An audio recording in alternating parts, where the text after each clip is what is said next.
Ryan pushed through the glass doors of Apex Marketing Solutions at exactly 8:45 in the morning. His heart was racing, the way it does on your first day at any new job. He'd ironed his shirt 3 times the night before and practiced his introduction in the mirror until his roommate told him to relax. This was it, his first real job after college. The lobby smelled like fresh coffee and printer ink. A woman at the reception desk looked up and smiled warmly. "You must be the new hire. Ryan, right?" "That's me," he said, trying to sound more confident than he felt. "Welcome aboard. The creative department is on the 3rd floor. Just take the elevator and ask for Mr. Williams. He's expecting you." Ryan thanked her and headed to the elevator, clutching his old leather messenger bag. It had been his father's once, worn at the edges but still solid. He'd turned down his mother's offer to buy him a new one. Something about keeping a piece of home with him felt right. The 3rd floor was an open office space with desks arranged in clusters. People were already busy, typing away on keyboards, talking on phones, sketching ideas on whiteboards. The energy was exciting. This was exactly where Ryan wanted to be. A tall man in his 40s stood near the corner office, arms crossed, watching the floor like a hawk surveying its territory. His expensive suit and perfectly styled hair screamed authority. Ryan walked over, extending his hand. "Mr. Williams?" "I'm Ryan, the new copywriter." The man glanced at Ryan's hand but didn't take it. His eyes swept over Ryan's outfit, the modest suit from a discount store, the scuffed shoes, the old bag. Something flickered across his face, disappointment maybe, or worse, amusement. "Yeah, you're the college kid," Mr. Williams said flatly. He turned and walked toward the conference room without another word. "Morning meeting starts in 5. Don't be late." Ryan stood there for a moment, hand still awkwardly extended. A woman at a nearby desk caught his eye and gave him a sympathetic look. She was probably in her 30s with kind eyes and a coffee mug that said, "Deadline Survivor." "Don't take it personally," she whispered. "That's just how he is. I'm Helen, by the way." "Thanks," Ryan whispered back, feeling a bit better. The conference room filled up quickly. About 12 people squeezed around a long table, chatting about their weekends and sharing jokes. Ryan took a seat near the end, trying to look like he belonged. Mr. Williams entered last, closing the door with a deliberate click. "All right, people. Week 3 of the Riverside campaign. Jenny, where are we with the social media mock-ups?" The meeting moved fast. Everyone seemed to know their role, rattling off updates and numbers with practiced ease. Ryan took notes, trying to absorb everything at once. Product launches, client feedback, budget constraints. His head spun. Then Mr. Williams turned to him. "Stand up." Ryan looked around. Everyone was staring at him now. "You, new guy, stand up and introduce yourself." Ryan stood, his chair scraping loudly against the floor. "Hi everyone, I'm Ryan. I just graduated from State University with a degree in communications. I'm really excited to be here and learn from all of you. I did some freelance work during college, mostly blog content and social media posts for small businesses, and I'm looking forward to—" "Blog posts, Mr. Williams interrupted, a smirk playing at his lips. "Fantastic. Another graduate who thinks writing about coffee shops and yoga studios makes them an advertising professional." A few people shifted uncomfortably in their seats. One guy near the window stared intensely at his laptop screen. Ryan felt his face get hot. "I know I have a lot to learn, sir. That's why I'm here." "Let me guess," Mr. Williams continued, leaning back in his chair like he was enjoying himself. "You wrote some clever tweets, got 100 likes, and figured you'd crack the code of marketing?" "No, sir. Here's what we don't need," Mr. Williams said, his voice getting sharper. "We don't need someone who thinks a diploma is a substitute for actual experience. We don't need someone who's going to waste our time asking basic questions that Google could answer. And we definitely don't need dead weight while we're fighting to land the biggest clients of our careers." The room was silent now. Even the gentle hum of the air conditioning seemed too loud. Ryan wanted to say something, to defend himself, but his throat felt tight. He'd imagined this day 100 different ways. None of them looked like this. "Sit down," Mr. Williams said dismissively, already moving on to the next agenda item. Ryan sat. His hands were shaking slightly, so he pressed them flat against his notebook. Helen caught his eye again, mouthing the words, "I'm sorry." Another coworker, a younger guy with glasses, shook his head in disgust, but said nothing. The meeting dragged on for another 40 minutes. Mr. Williams reviewed campaign strategies, critiqued design choices, and handed out assignments. Everyone got something. Everyone except Ryan. When people started to pack up their things, Ryan raised his hand tentatively. "Mr. Williams, what would you like me to work on?" The manager looked at him like he'd forgotten Ryan was still in the room. "Oh, right. You can start by organizing the file room, second door on the left. Some of those folders go back 5 years and nobody's bothered to sort them properly. Should keep you busy for a while." "The file room," Ryan repeated. "Problem?" "No, sir. Just wanted to make sure I understood." "Good. We'll see if you can handle that before we move you up to anything important." As people filed out of the conference room, Ryan heard whispers. Nobody looked at him directly, but he caught fragments of conversations. That was rough. Why's he always like this with new people? Remember what he did to Kevin last year? Ryan made his way to the file room, a windowless space crammed with metal cabinets and cardboard boxes. He stood there for a moment, staring at years' worth of disorganized paperwork. This wasn't what he'd imagined, not even close. But he'd promised his parents he'd make it work. He'd promised himself. So he took off his jacket, rolled up his sleeves, and got to work. By lunchtime, word had spread through the entire third floor. The new guy, fresh out of college, had gotten absolutely destroyed by Williams in the morning meeting. Some people felt bad for him. Others figured he'd quit by the end of the week, just like the others before him. Nobody knew that Ryan had already made a decision. He wasn't going anywhere. Whatever Mr. Williams threw at him, he'd take it. He'd learn, he'd adapt, and he'd prove that he belonged here. He had no idea just how much worse things were about to get. 2 weeks had passed since Ryan's first day, and things hadn't gotten better. If anything, they'd gotten worse. Every morning started the same way. Ryan would arrive early, grab coffee from the break room, and settle at his desk with genuine hope that today would be different. Maybe today Mr. Williams would give him a real assignment. Maybe today he'd get to actually do the job he was hired for. But every morning, without fail, Mr. Williams would find him within the first hour. "Coffee run. Everyone's orders are on the board. Don't mess it up." Or, "These reports need reformatting. Margins are off, fix them by noon." Or, "The break room's a disaster, clean it up." Ryan did it all without complaint. He reorganized files, reformatted documents, made coffee runs to the shop 3 blocks away, and even unclogged the office printer when it jammed. Tasks that had nothing to do with copywriting, nothing to do with marketing, nothing to do with why they'd hired him in the first place. Meanwhile, the other junior employees his age were sitting in on client calls, brainstorming campaign ideas, and actually learning the business. Ryan watched from the sidelines, carrying coffee cups and filing paperwork like an intern nobody wanted. Helen, the kind woman from his first day, would occasionally slip him a sympathetic smile or leave helpful articles about advertising on his desk. But even she kept her distance.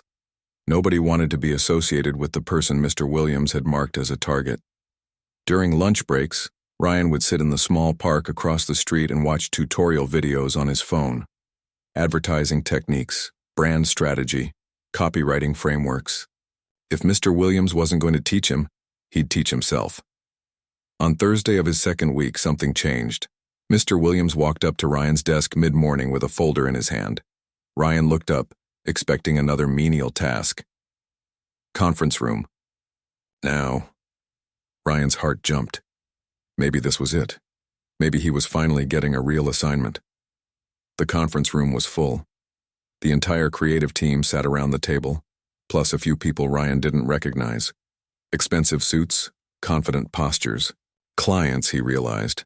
Mr. Williams gestured to an empty chair. "Sit." Ryan sat, acutely aware that everyone was looking at him.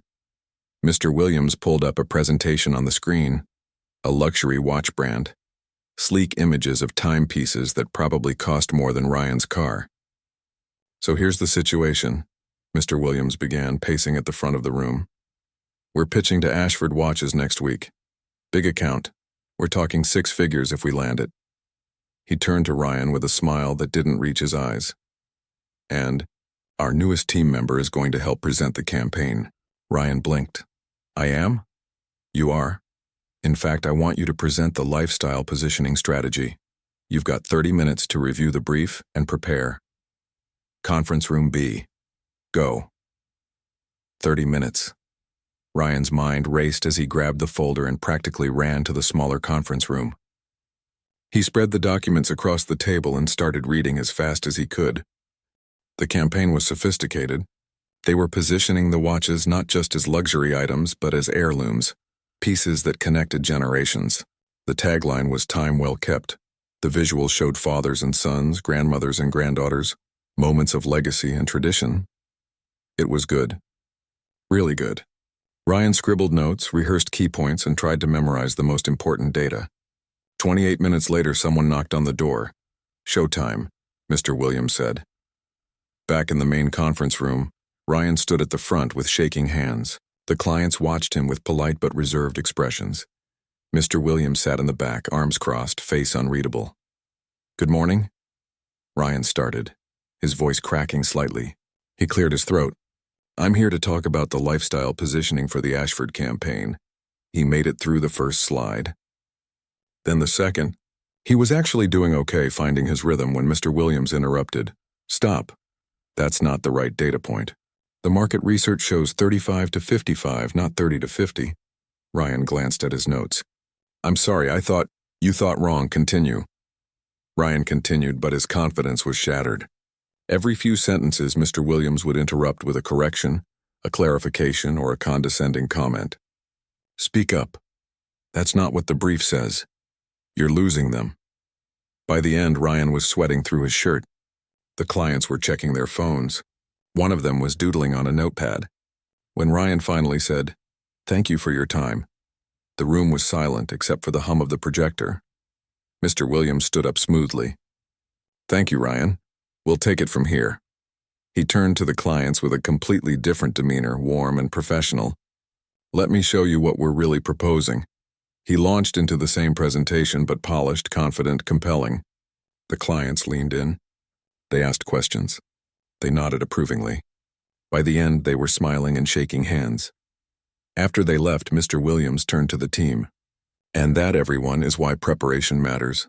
Ryan here had 30 minutes and couldn't pull it together. Imagine if we'd sent him in alone." He looked directly at Ryan. "This is what happens when we lower our hiring standards."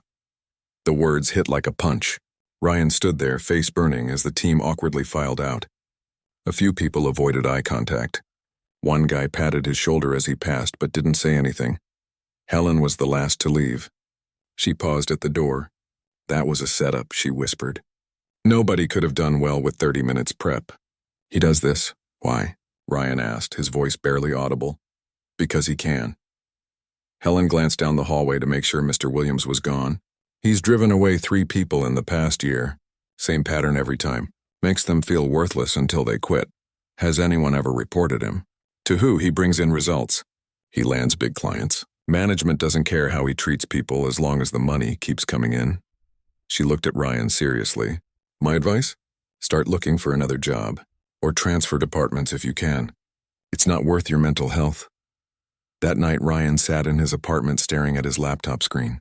He'd opened his resume 3 times but couldn't bring himself to update it. Quitting felt like failure. Like proving Mr. Williams right. His phone buzzed. A text from his dad.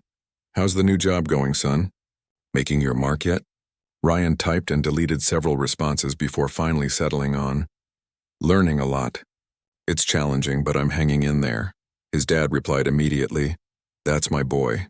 Remember, tough situations build character. Love you." Ryan set his phone down and made a decision. He wasn't going to quit. He wasn't going to transfer. He was going to stay. Learn everything he could and prove that he belonged in this industry. But he was also going to start documenting everything. Every insult, every impossible task, every public humiliation. He opened a new document on his laptop and started typing. If Mr. Williams wanted to play games, Ryan would play along. for now. But he had a feeling things were about to change in ways nobody could predict. What Ryan didn't know was that change was coming much sooner than he thought. 3 weeks into the job, Ryan had settled into a routine of quiet endurance. He showed up early, did whatever tasks Mr. Williams threw at him, and stayed late working on his own projects. At night, he'd create sample campaigns, practice his presentation skills, and study successful advertising case studies. If he couldn't learn at work, he'd learn on his own time. The other employees had started treating him like a ghost, not out of meanness, but out of self-preservation. Getting too close to Ryan meant getting on Mr. Williams's radar, and nobody wanted that. So Ryan ate lunch alone, worked alone, and went home alone. But he kept showing up, every single day. On a Wednesday afternoon, everything changed. Mr. Williams called an emergency team meeting. Everyone squeezed into the conference room, buzzing with nervous energy. This kind of last-minute gathering usually meant either really good news or really bad news. "All right, listen up," Mr. Williams said, and the room went silent. "We've got a shot at the big one. Patterson Automotive. They're launching a new luxury sedan line, and they're looking for a fresh campaign. We pitch on Friday." Excited murmurs rippled through the room. Patterson was huge. Landing them would be a career-making moment for everyone involved. "This is all hands on deck," Mr. Williams continued. "I need research, concepts, mock-ups, everything. We've got 2 days to put together something spectacular." His eyes scanned the room and landed on Ryan. I need you to handle the research data." Ryan sat up straighter. "Yes, sir. What specifically do you need?" "Consumer demographics, competitor analysis, market trends for luxury vehicles. I want it comprehensive. This is actually important, so don't screw it up." For the first time in 3 weeks, Ryan felt a spark of purpose. "I'll get it done. You better. This pitch is worth more than your entire salary for the year." That afternoon, Ryan threw himself into the work. He pulled data from industry reports, analyzed competitor campaigns, studied consumer behavior patterns, and compiled everything into a detailed presentation. He cross-referenced sources, created charts, and organized the information in a way that would be easy for the team to use. He worked through dinner, sustained by vending machine snacks and coffee. Around 9 o'clock, Helen passed by his desk on her way out. "You're still here?" "Almost done," Ryan said, eyes glued to his screen. "Just want to make sure everything's perfect."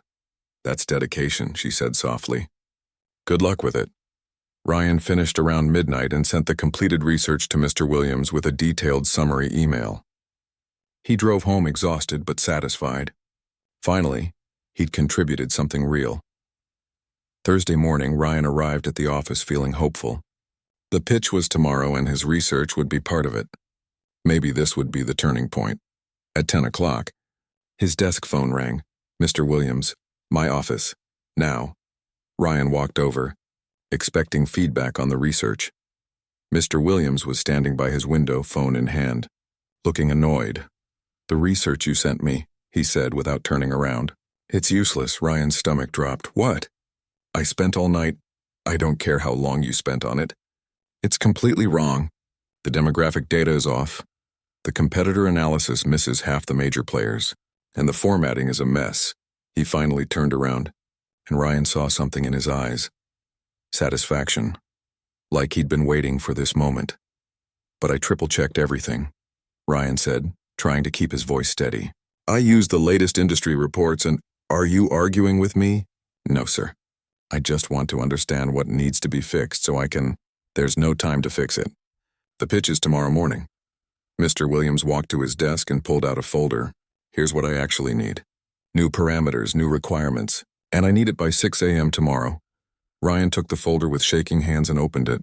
The requirements were completely different from what Mr. Williams had originally asked for. Different demographics, different competitors, different market segments. This wasn't a revision. This was starting over from scratch. "That's impossible," Ryan said quietly. "It's already 10 in the morning. That's only 20 hours, and then I suggest you get started." Mr. Williams sat down and turned to his computer, dismissing him. "And Ryan? If this isn't perfect, you're done here. I'll fire you myself." Ryan stood there for a moment, the folder heavy in his hands. He wanted to say something, to point out how unfair this was, how the goalposts had been moved. But what was the point? This was the game. This was how Mr. Williams operated. He went back to his desk and opened the folder. 20 hours to do what should take a week. He pulled out his phone and canceled his dinner plans. Then he texted his roommate, "Don't wait up. Going to be an all-nighter." The office emptied around 6, then 7. By 8, Ryan was alone on the entire floor except for the cleaning crew. He worked methodically, pulling new data, creating new analyses, rebuilding everything from the ground up. Around 2 in the morning, he stood up to stretch and grab his 5th cup of coffee. His back ached, his eyes burned, and his head throbbed. He caught his reflection in the dark window. He looked exhausted, beaten down, but he wasn't broken. He sat back down and kept working. At 5:30 a.m., Ryan hit send on the email. The new research was complete, formatted, and comprehensive.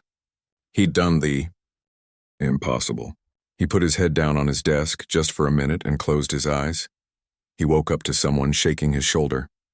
He jerked upright, disoriented. Helen was standing there with a concerned look. "Ryan, are you okay? Have you been here all night?" He checked his phone. 8:15. The pitch. "What time is the pitch?" 9 o'clock.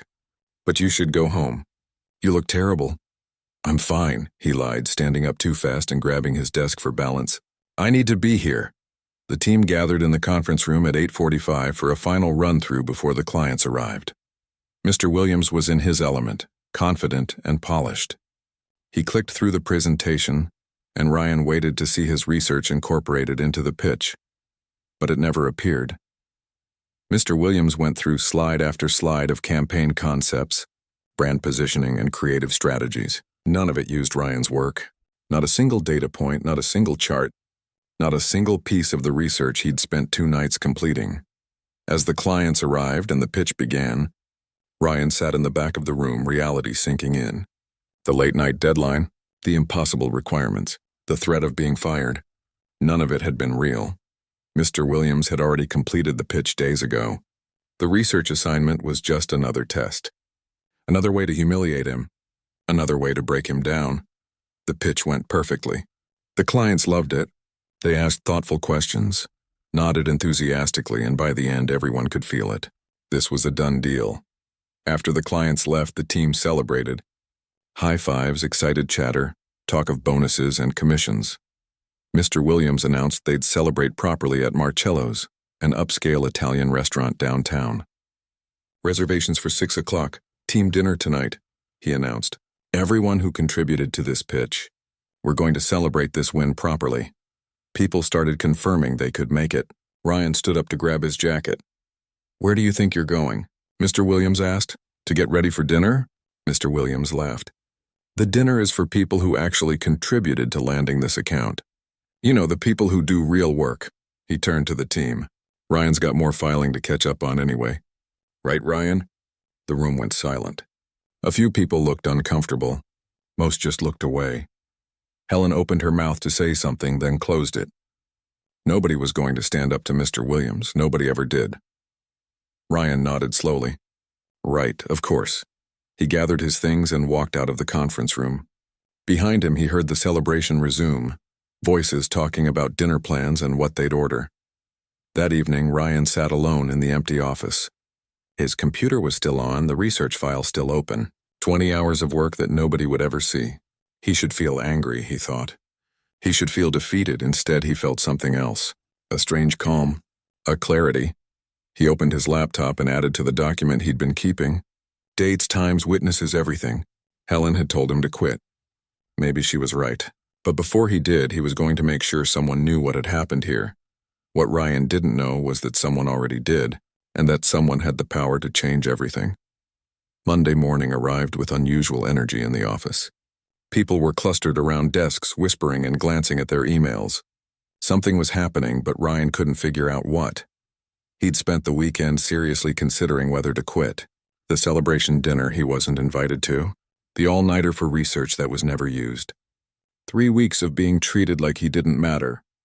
It was wearing him down in ways he hadn't expected, but something kept him from sending that resignation email. Maybe it was stubbornness. Maybe it was pride. Or maybe it was just the simple fact that he'd never quit anything in his life, and he wasn't about to start now. Around 9 o'clock, everyone's computer pinged simultaneously, a company-wide email from the CEO, Richard Blackwell. Ryan opened it and started reading. Important announcement. All hands meeting today at 10 a.m. in the main conference hall. Attendance is mandatory. We'll be introducing some special guests and discussing the future direction of the company. Special guests. Ryan had heard rumors that the company had been struggling financially before some mysterious investment group had stepped in a few months ago. Maybe this was about that. Mr. Williams walked through the office looking more energized than usual. You heard the man. Conference hall at 10 sharp. And I mean sharp. We're making a good impression today. At 9:45, the entire company began filing into the large conference hall on the first floor. Ryan had never been in this room before. It was usually reserved for major client presentations and executive meetings. Rows of chairs faced a small stage with a screen and podium.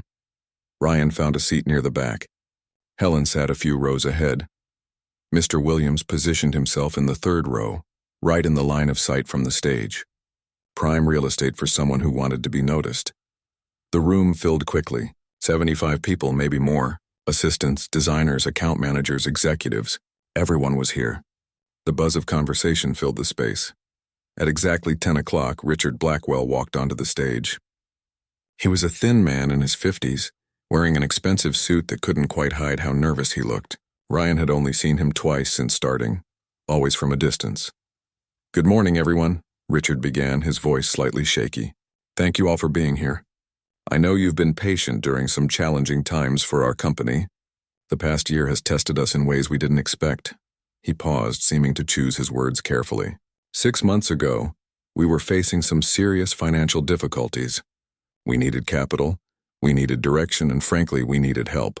That help came from an investment group that saw potential in what we've built here. People shifted in their seats. This was more honesty than they usually got from leadership. Today, I want to introduce you to our investment partners. They now own 40% of Apex Marketing Solutions, and they're here because they believe in our future. He gestured to the side of the stage. Please welcome Victoria Chen, James Rodriguez, and Ryan Chen. Ryan's heart stopped. For a second, he thought he'd heard his own name, but that was impossible. That didn't make any sense. 3 people walked onto the stage. The first was a woman in her 50s, stunning and commanding in a navy suit. The second was a man around the same age, confident and professional. And the third was him. Ryan watched himself walk onto the stage. Same face, same height, but different. This version wore a suit that probably cost 3 months of his salary. This version moved with absolute confidence. This version belonged up there. The room erupted in confused whispers. People were looking around, trying to make sense of what they were seeing. Someone in the front row actually stood up to get a better look. Mr. Williams had gone completely pale. His mouth hung open slightly, and his hands gripped the armrests of his chair. Helen turned around and found Ryan in the back row. Her eyes were wide with shock and something else. Understanding, maybe. Or disbelief. Victoria Chen stepped to the microphone. Her voice was clear and authoritative. Good morning. I'm Victoria Chen, managing partner of Chen Capital Group. Some of you might recognize my son Ryan, who has been working in your creative department for the past 3 weeks. The whispers turned into audible gasps. People were turning in their seats now, staring at Ryan in the back. He felt frozen, unable to move. When we were considering this investment, Victoria continued, we wanted more than financial reports and balance sheets. We wanted to understand the real culture of this company, the day-to-day reality of working here. So Ryan volunteered to join your team without anyone knowing his connection to our investment group. Richard Blackwell looked like he might pass out. Clearly, he hadn't known about this arrangement either. Ryan stood from his seat. Every eye in the room followed him as he walked down the aisle and climbed the steps to the stage. Up close, his mother gave him a small, proud nod. James handed him a microphone. Ryan looked out at the sea of faces. Some confused, some curious, some like Helen starting to smile, and Mr. Williams sitting there looking like his entire world had just collapsed. Hi, everyone, Ryan said, and his voice came out stronger than he expected. I know this is shocking. Believe me, these past 3 weeks have been pretty shocking for me too. A few nervous laughs rippled through the crowd. I came here to learn about this company from the inside, to see how people really work together, how talent is developed, how leadership functions when nobody's watching. He paused, choosing his words carefully. What I found was a company full of incredibly talented, creative, hardworking people. People who care about their work and support each other. He could see people starting to relax a little. But I also saw some things that concerned me. I witnessed management practices that aren't just outdated. They're harmful. I saw talented people being afraid to speak up. I saw creativity being crushed instead of encouraged. I saw workplace behavior that has no place in any professional environment. The room was dead silent now. Mr. Williams had shrunk in his seat, trying to disappear. I'm not going to name names or call anyone out publicly, Ryan continued. That's not how we do things. But what I will say is this. My family's investment in this company isn't just financial. We're investing in people, in culture, in building a workplace where talent can actually thrive. Victoria stepped forward. Effective immediately, we're implementing several changes. First, we're bringing in a new vice president of human resources who specializes in workplace culture. Second, we're establishing an anonymous reporting system so employees can raise concerns without fear. Third, every manager will go through comprehensive leadership training. And fourth, anyone who has experienced harassment or hostile work environment will have the opportunity to speak confidentially with HR and our team. She paused, letting that sink in. This isn't a witch hunt, but it is a reset. We're building the kind of company where everyone has the chance to do their best work, where junior employees are mentored, not belittled, where mistakes are learning opportunities, not weapons. James stepped up. We'll be conducting individual reviews with leadership over the next few weeks. For those who are willing to grow and change, we're here to support that. For those who aren't, we'll help you transition to opportunities that might be a better fit. The message was clear without being cruel. Change or leave. Richard Blackwell took the microphone back, having regained some composure. I want to thank Victoria, James, and Ryan for their investment in our future. We're going to schedule department meetings throughout the week to discuss these changes in more detail. For now, let's get back to work and remember why we're all here. To create great work and build great careers. As people started to file out, Ryan saw Mr. Williams sitting frozen in his seat. Helen caught Ryan's eye and mouthed, "Wow," with a huge smile. Other co-workers were looking at him with expressions ranging from amazement to respect to, "I can't believe this just happened." Ryan stepped off the stage and started walking toward the exit. He needed air. He needed to process what had just happened. "Ryan, wait." He turned. Mr. Williams was standing there, his face red, his hands shaking slightly. I didn't know. You have to understand, I didn't know who you were." Ryan looked at him, really looked at him. This man who had spent 3 weeks trying to break him, who had humiliated him, dismissed him, treated him like he was worthless. "I know you didn't," Ryan said quietly. "That's exactly the point." The days following the announcement felt surreal. Ryan walked through the office and people actually looked at him now, some with respect, some with curiosity, and a few with obvious embarrassment about how they'd ignored him for 3 weeks. Helen was the first to approach him that afternoon. She walked up to his desk with 2 cups of coffee and a sheepish smile. "So," she said, handing him one. "Turns out you weren't just the new guy." Ryan laughed. "I was, though. Everything that happened was real. The filing, the coffee runs, all of it. I should have said something. When he was treating you like that, I should have spoken up. You were kind to me. That mattered more than you know." She sat on the edge of his desk. "For what it's worth, I'm glad you're here. I'm glad someone finally saw what's been happening. 3 people quit last year because of him. Good people who just couldn't take it anymore." "I know. I read the exit interview reports." Helen's eyes widened. "You really did your homework." "That was the whole point. My mom always says if you want to know the truth about a company, look at how they treat the people who can't fight back." Over the next week, HR conducted private interviews with every employee. The new VP of Human Resources, Patricia Kim, was exactly the kind of person the company needed. Fair, thorough, and genuinely interested in making things better. She set up her office and immediately got to work. Ryan sat in on some of the leadership review meetings. His role had shifted from undercover employee to board advisor, representing his family's investment. He watched as managers were given clear feedback about their behavior and concrete expectations for change. Mr. Williams's meeting was on Thursday afternoon. Ryan wasn't required to be there, but Patricia asked if he wanted to attend. He thought about it and decided he should. Not for revenge, but to see this through. When Mr. Williams walked into the conference room, he looked smaller somehow. The confidence and swagger were gone.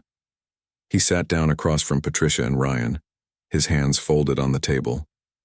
Patricia pulled out a folder. "We've completed our review of your management history. We've spoken with current employees, reviewed past exit interviews, and examined documented incidents over the past 2 years." Mr. Williams nodded slowly. "I understand. The pattern is clear and concerning. 6 employees have left your department citing hostile work environment. 14 current employees reported similar experiences. The productivity data shows high stress levels and low morale in your team compared to other departments. I pushed them because I wanted results," Mr. Williams said quietly. "I thought that's what the company needed." "There's a difference between high standards and harmful behavior," Patricia said. "You didn't push people to be better. You tried to break them down, and that's not acceptable here anymore." Mr. Williams looked at Ryan. "I owe you an apology. What I did to you, it was wrong. I see that now." Ryan leaned forward.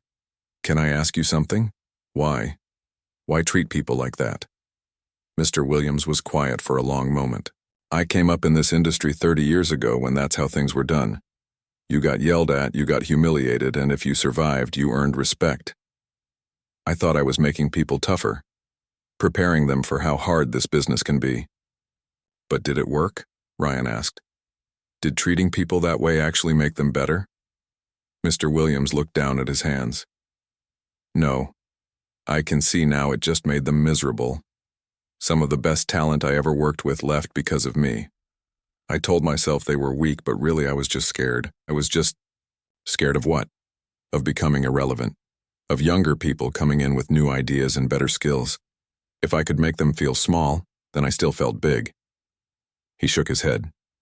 "That sounds pathetic when I say it out loud." Patricia set down her pen. "Here's where we are. Based on this review, we could terminate your employment. The documentation supports that decision." Mr. Williams nodded, accepting it. "However," she continued, "you've been here 15 years. You've landed major accounts. You understand this industry. So we're offering you a choice. You can leave with a severance package and references, or you can stay with conditions." "What conditions?" "You step down as department head immediately. You take a 3-month leave to complete intensive management training and coaching. When you return, you come back as a senior creative, not a manager. You work on campaigns, not people. And you're on probation for a year. 1 complaint, 1 incident, and you're done." Mr. Williams looked genuinely surprised. "You'd give me another chance?" Ryan spoke up. "Everyone deserves a chance to grow. The question is whether you're willing to do the work." "I am," Mr. Williams said, and for the first time, he sounded sincere. "I don't want to be that person anymore. I don't want to be the reason people leave their jobs." "Then we'll see you in 3 months," Patricia said. After Mr. Williams left, Patricia turned to Ryan. "You think he'll actually change?" "I don't know," Ryan admitted. "But I hope so.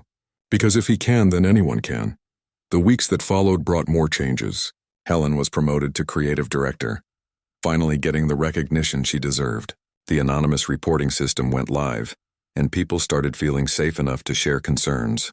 The entire culture began to shift, slowly but noticeably. Ryan didn't stay at the company as an employee. His role was with his family's investment firm, and he had other projects calling.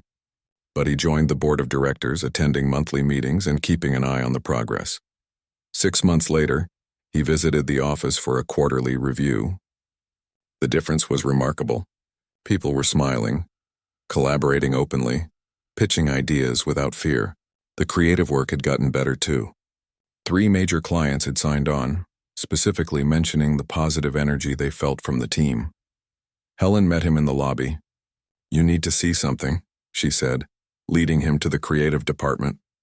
On the wall was a new display of campaign work. Bold, innovative, award-worthy stuff. And in the credits for one of the campaigns, Ryan saw Mr. Williams's name, alongside 3 junior creatives. He came back 2 months ago, Helen explained. He's different. Not perfect, but different. He actually mentors people now, listens to ideas. Last week, he publicly credited one of the junior designers for a concept he could have taken credit for himself. People can change, Ryan said, genuinely pleased. Because of what you did. You could have just fired him and moved on. Instead, you gave him a reason to be better. That evening, Ryan stood in front of a lecture hall at his old university. He'd been invited to speak to the business school about ethical leadership. He looked out at the eager faces, students who reminded him of himself not that long ago. I want to tell you something my father taught me, he began. If you want to know someone's true character, don't look at how they treat their equals or superiors. Look at how they treat people who can't do anything for them. The person who has no power over them. That's where you see who they really are. He told them a condensed version of his story, leaving out names and specific details. I spent 3 weeks being treated like I didn't matter. It was humbling and frustrating, and honestly, there were days I wanted to quit. But it taught me something valuable. Power reveals character. When you have authority over someone, that's when your real values show up. You can choose to build people up or tear them down. You can choose to mentor or to intimidate. You can choose to create a culture of fear or a culture of growth. A student raised her hand. But what if you're not the boss? What if you're the person being treated badly? Ryan smiled. Then you have a choice too. You can let it break you, or you can let it teach you. Document what's happening. Find allies. Remember, your worth isn't determined by how one person treats you. And when you eventually get into a position of power, and you will, remember how this felt. Use it to be the kind of leader people deserve. Another student spoke up. Did you ever regret going undercover? I mean, those 3 weeks sounded awful. Honestly, no. Because it gave me perspective I could never get from a spreadsheet or a report. It showed me what really matters in business. Not just profit margins and quarterly results, but how people feel when they come to work every day. Whether they're growing or just surviving. Whether they're treated with dignity or just used up. He paused, looking around the room. You're all going to join companies soon. Some of you will become managers, executives, leaders. When you do, remember this. The person you're interviewing or managing or working with, they might just surprise you. They might be more than they seem. But more importantly, they're definitely a human being who deserves respect regardless of their title or position. Treat everyone like they matter, because they do. The lecture ended with applause and students lined up to ask questions. As Ryan answered them, he thought about how far he'd come from that first nervous morning at Apex Marketing Solutions. He'd gone in hoping to learn about business operations and investment potential. He'd left having learned something far more valuable about human nature, dignity, and the kind of leader he wanted to be. Sometimes the best lessons come from the hardest experiences. And sometimes the people who seem to have no power are the ones who change everything. Ryan smiled. His 3 weeks as the invisible new guy had taught him more than 4 years of college ever could. And he wouldn't trade that education for anything.